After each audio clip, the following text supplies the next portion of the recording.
বন্ধুরা, আমরা তো জল ফুলকি অনেকে খেয়েছি।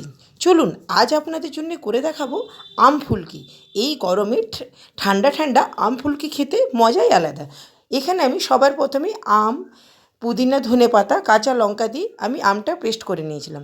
এর মধ্যে সামান্য পরিমাণে জল দিয়ে নুন, বিট নুন, জিরে ভাজার গুঁড়ো, একটু চাট মশলা, একটু লঙ্কা ভাজার গুঁড়ো আমি সব দিয়ে জলটা ভালো করে তৈরি করে নিয়েছিলাম।